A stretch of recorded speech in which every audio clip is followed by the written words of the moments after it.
بسم الله الرحمن الرحيم والنجم إذا هوى ما ضل صاحبكم وما غوى.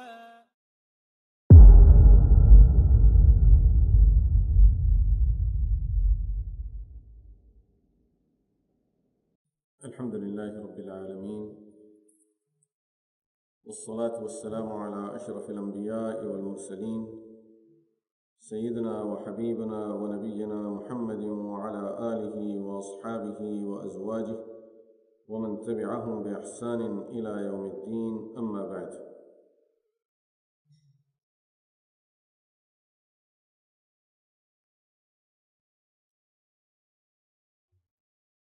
عن ابن عباس رضي الله عنه قال: وآت ذا القربى حقه والمسكين وابن السبيل. قال: بدأ فأمره بأوجب الحقوق ودله على أفضل الأعمال إذا كان عنده شيء، فقال: وآت ذا القربى حقه والمسكين وابن السبيل. وعلمه إذا لم يكن عنده شيء كيف يقول، فقال: وإما تعرضن عنهم ابتغاء رحمة من ربك ترجوها فقل لهم قولا ميسورا، عدة حسنة كأنه قد كان، ولعله أن يكون إن شاء الله. Imam Bukhari rahimahullah, under this chapter, which is about kindness towards relatives, joining the relationship, joining the kinship, narrates the tafsir of the ayah of Quran on the authority of Sayyidina Abdullah ibn Abbas radiyallahu anhu. The ayah says, وَآتِ ذَا الْقُرْبَى حَقَّهُ وَالْمِسْكِينَ وَابْنَ السَّبِيلِ. Give your relatives their rights, وَالْمِسْكِينَ, and to the needy, وَابْنَ السَّبِيلِ, and to the wayfarer, to the travelers. So Sayyidina Abdullah ibn Abbas radiyallahu anhu said, Allah subhanahu wa ta'ala through this ayah has instructed us on where to start from when we are fulfilling our responsibilities financially towards people. So first thing Allah subhanahu wa ta'ala mentioned, dhal qurba, your relatives. And then you move forward to wal miskin, to the other poor people in the society. Wabn as-sabil, and then to a traveler, a person, a stranger, in simple words, will be a stranger to us. So the first right about out of other people that have on us is the right of our relatives. Ati dhal qurba haqqa. Which a lot of times when we are at a point where we can share things with others, we really don't care about relationship. In fact, many times people would prefer to give it to the other needy people as compared to their own relatives. Maybe because of some experience that they have with those relatives. And within family, there is a lot of hear and see. Every time there is a gathering, especially in the families, we come back home, we hear stories. That person's son said this to my son, and that person's daughter said this to my daughter, and that woman was like this to me, and that woman didn't say so to me. And right there, you feel that, okay, I'm going to stay away from these people.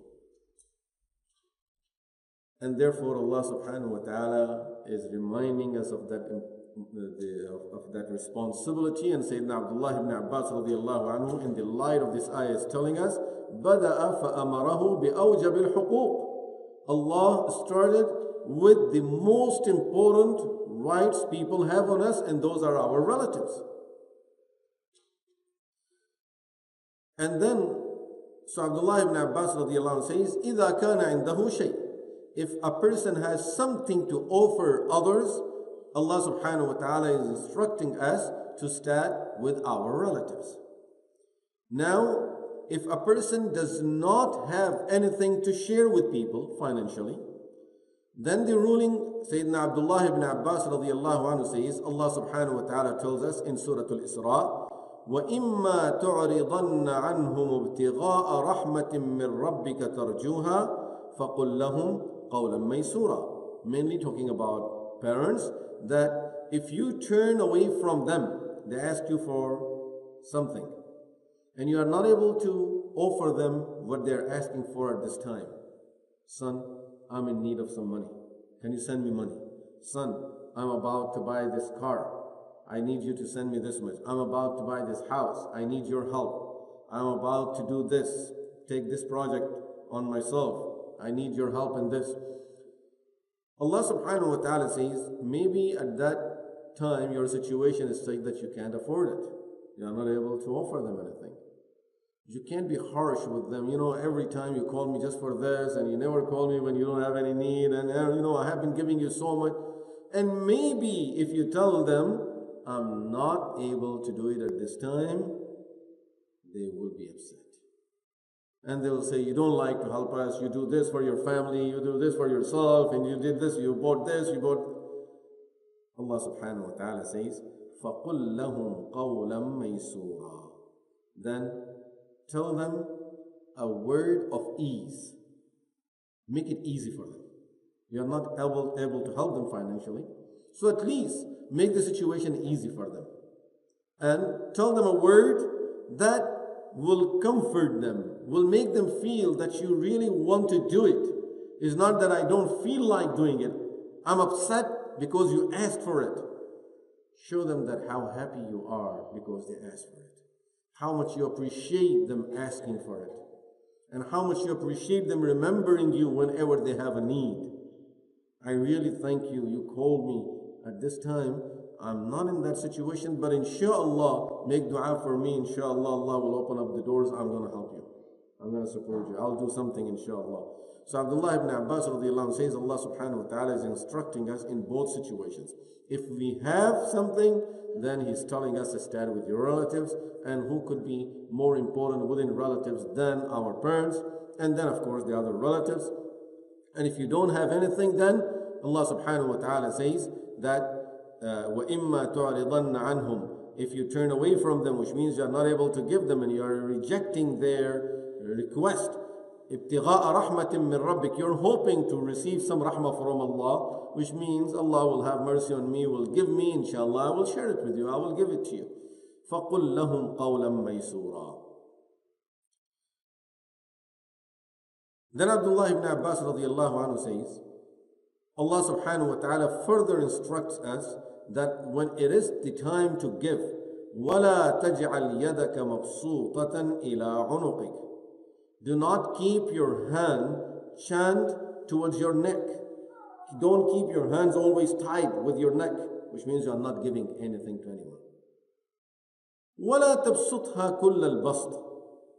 And do not extend it all the way out, because فَتَقْعُدَ مَلُومًا مَحْسُورًا. In that case, you will be sitting blamed, which means people keep on blaming you, or you will keep on blaming yourself, and you would be destitute, which means you will always feel bad of I gave that person everything.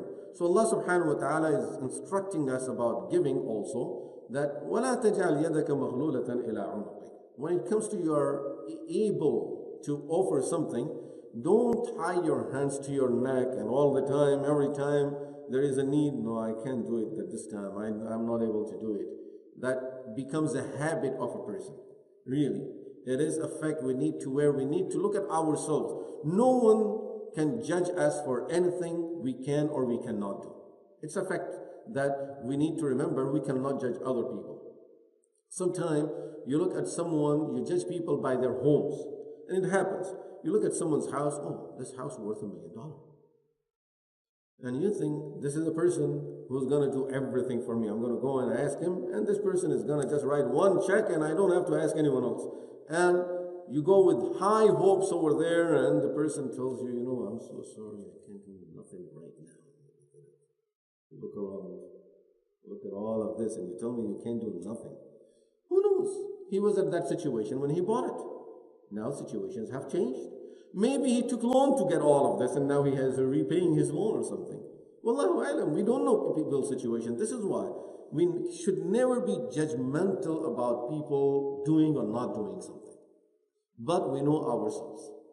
Rasulullah sallallahu alaihi wasallam said in a hadith, "Lissa'il haq." If a beggar comes to you, he has a haq on you, even if he came on the most expensive horse. Because we don't know. Maybe he bought the horse at that time when he had it, and then situations changed on him, flipped over. And now he's not able to even maintain his horse, to feed his horse. You have family. Sometimes, mashallah, you do well, and then sometimes, may Allah protect us, but people's situations change.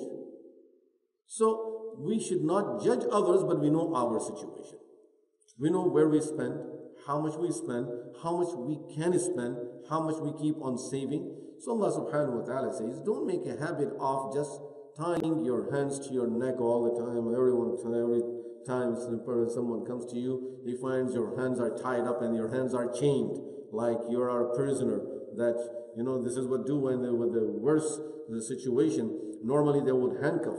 In old days they would not even handcuff. But nowadays handcuff is so common, especially in this part of the world, that anything, even the security guard will have a handcuff with him.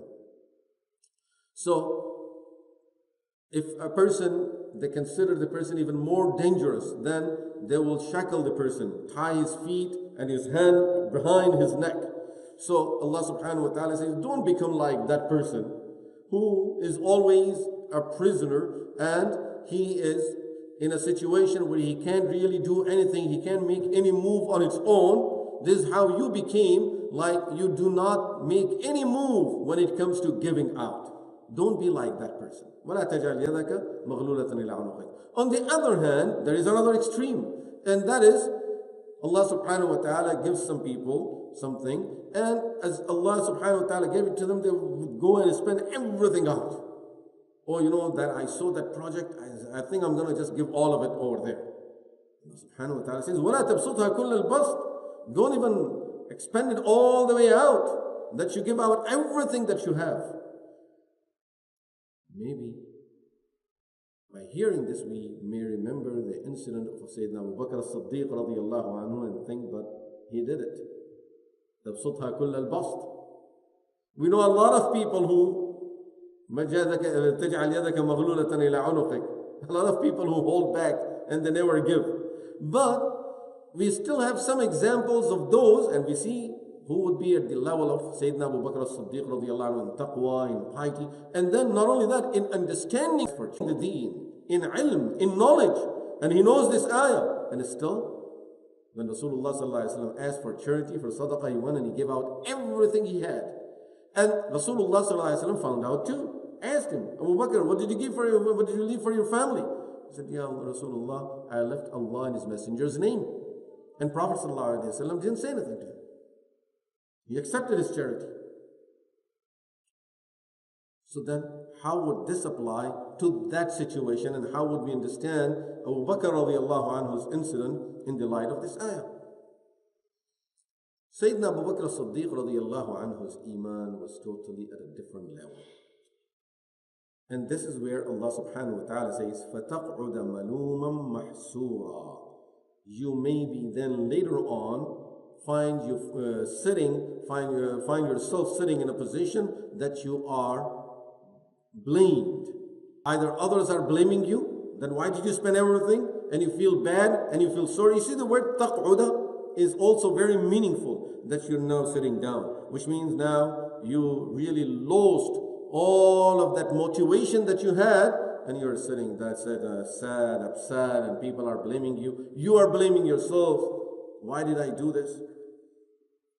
So the situation of Sayyidina Abu Bakr as-Siddiq radiallahu anhu was such, if he doesn't have anything to eat, he's not going to go and complain, Ya Allah, I heard the hadith saying, if you spend one, I give you 70, and I will give you 700, but I'm not getting anything.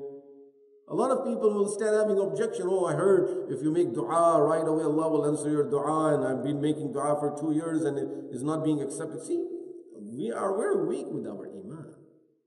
Abu Bakr radiallahu anhu's iman is such that at the time of the battle of Badr, Rasulullah sallallahu alaihi wasallam is making dua, and finally, when Rasulullah sallallahu alaihi wasallam would raise his hands up high like this, that means it's done.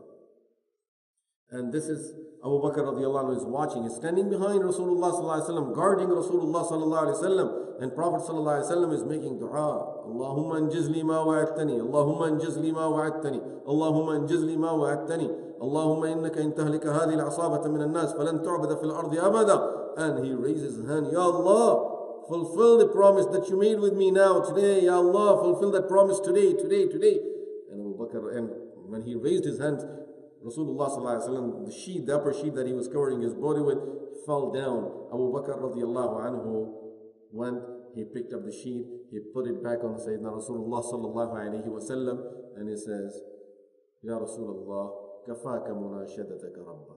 Enough, Ya Rasulullah. Allah for sure have answered your prayer. That's his iman.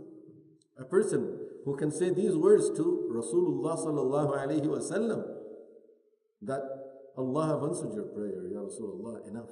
That's it. Ya Rasul. He is seeing the situation of the army. 1,000 warriors are against these 313 who don't even have enough, forget about swords, they don't even have knives in their hands. They're holding sticks in their hands.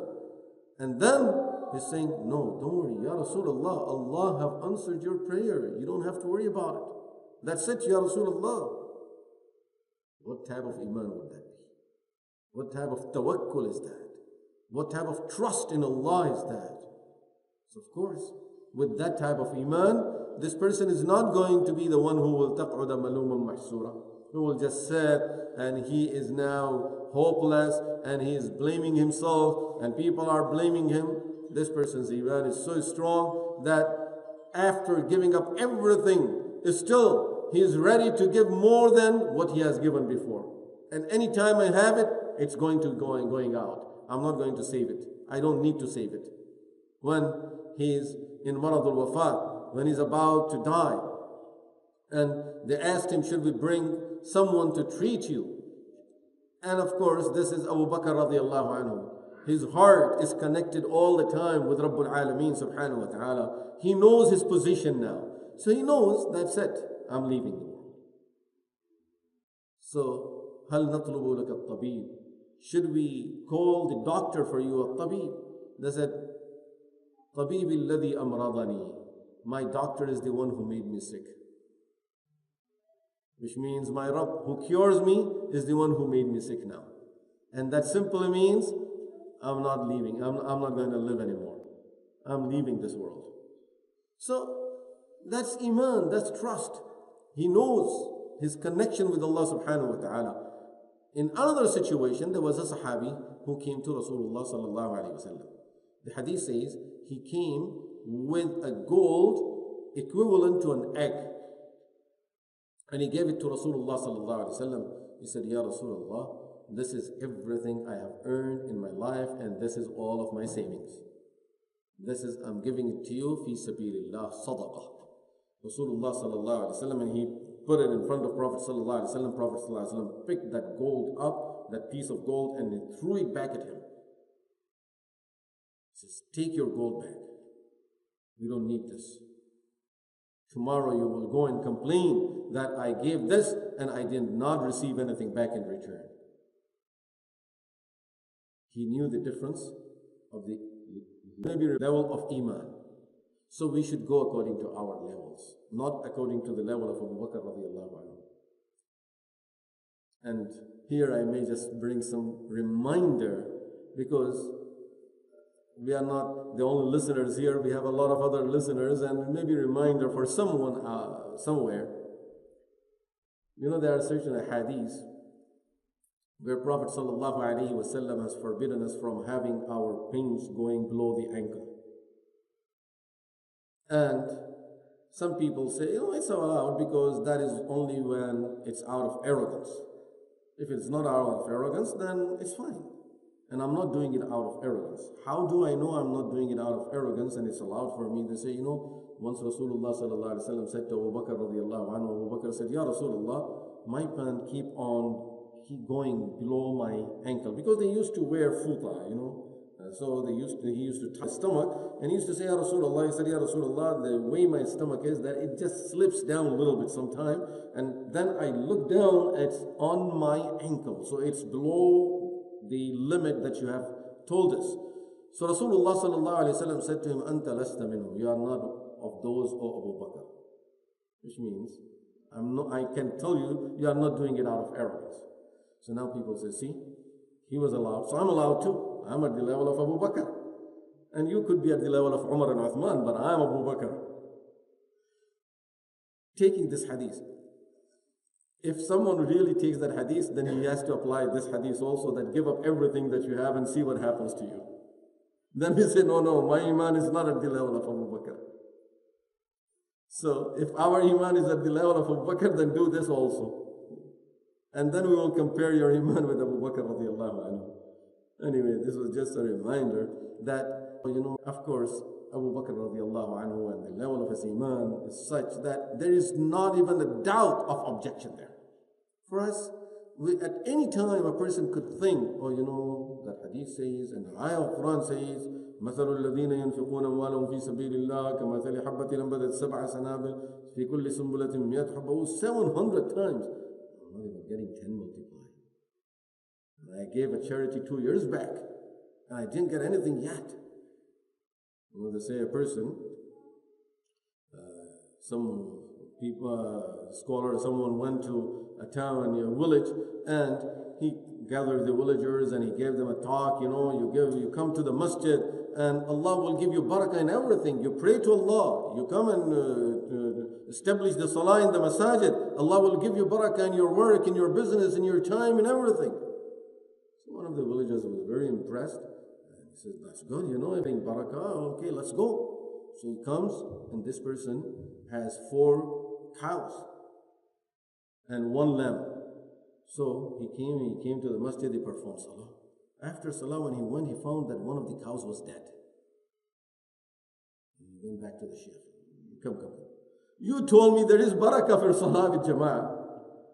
This is the first time I came to the masjid and I did it with jama'ah. I went back home, my cow was dead. What happened to your barakah thing? He says, Allah will test you first. So stay strong. Okay? Next salah he comes, he goes back home, the other cow was dead. And Shaykh, what happened? He says, Allah is testing you, don't worry, barakah will come. After 4 prayers, 4 cows are gone. It was their qadr, it was their time to die. Had nothing to do with the salah. But he's attributing this to salah and he's waiting. Why Allah is not fulfilling his promise of giving me? Now, he comes, he says, that's fine. 4 cows are gone. Maybe another test. Let me try one more. He went to the jama'ah again. He went back. He has only 1 lamb that's left, and the lamb is making some noise. Bang, bang, bang. So he says to him, you be quiet. I'm going to kill you with 1 rak'ah only. The cow died with the full salah. If I drive only 1 rak'ah, you're going to die. So you be quiet. See, the person is waiting impatiently, does not have any patience even with Rabbul Alameen subhanahu wa ta'ala. And we start judging Allah subhanahu wa ta'ala, wal-'iyāzu billah, questioning Allah subhanahu wa ta'ala. This is a problem. This is a major problem with tawakkul, with trust. And this is where the difference is. So that, this is why, the reason I mentioned it is that sometime a thought will come, okay, the ayah says don't spend everything, and Abu Bakr didn't spend everything. We have contradiction here. It's not a contradiction. It's based on the level of iman. And this is where Allah subhanahu wa ta'ala is telling us, وَلَا تَبْسُطْهَا كُلَّ الْبَسْطِ. Then Imam Bukhari rahimahullah mentioned another chapter of the virtue of Silatul Rahim, the virtue of joining the relationship. And the hadith is narrated on the authority of Sayyidina Abu Hurairah radiyallahu anhu, who says, أَتَى رَجُلٌ النَّبِيَّ صلى الله عليه وسلم. A man came to Rasulullah صلى الله عليه وسلم فقال يا رسول الله إن لي قرابة أصلهم ويقطعون Ya Rasulullah, I have some relatives. I join the relation with them. I maintain the ties with them, but they keep on cutting it off. وأحسن إليهم ويسيئون إلي. And I be kind to them, but they are always behaving with me in a very bad manner. ويجهلون علي وأحلم عنهم. And these people are behaving very foolishly with me. Jahl in Arabic language, when someone will curse at you, is ready to fight, argue, all of these type of situations where a person is confronting you. But, Ya Rasulullah, on the other hand, I'm very forbearing with them. I'm very polite and soft with them, so I don't treat them like that. Rasulullah sallallahu alayhi wa sallam said, لَإِن كَانَ كَمَا تَقُولُ. If the situation is as you are mentioning, كَأَنَّمَا تُسِفُّهُمُ الْمَلْ, as if you are putting hot dust in their mouth. وَلَا يَزَالُ مَعَكَ مِنَ اللَّهِ ظَهِيرٌ عَلَيْهِمْ مَا دُمْتَ عَلَى ذَلِكَ. And as long as you keep on having this attitude with them of kindness, of behaving nicely, Allah will always keep an angel to protect you and to help you. So you are having a help from Allah subhanahu wa ta'ala, as long as you are being soft and kind and keep on joining the relation, and they are behaving in an opposite manner with you. Rasulullah sallallahu alayhi wa sallam, the first thing he said is, كَأَنَّمَا تُسِفُّهُمُ الْمَلْ. This is just like if you're feeding them hot sand. What happens to a person whose mouth is full with hot sand? He is not only burning, but now he's getting thirsty, he's choking, he has dust in his mouth. Rasulullah sallallahu alayhi wa sallam said, this behavior of yours is going to bring you a help and protection from Allah subhanahu wa ta'ala, and at the end is going to bring them difficulties and punishment in the hereafter. Because وَلَا يَزَالُ مَعَكَ ظَهِيرٌ مِنَ اللَّهِ ظَهِيرٌ. You will always have a protector and a helper, that is an angel assigned by Allah subhanahu wa ta'ala to be with you. So you have that help from Allah subhanahu wa ta'ala because of that. And on the other hand, for them, they are filling their mouth with hot sand, burning themselves and choking themselves, destroying themselves, punishing themselves. The point Rasulullah sallallahu alayhi wa sallam is making here is that don't treat them the way they are treating you. Because if you do the same, then you will be in the same situation. You are then taking the same type of punishment.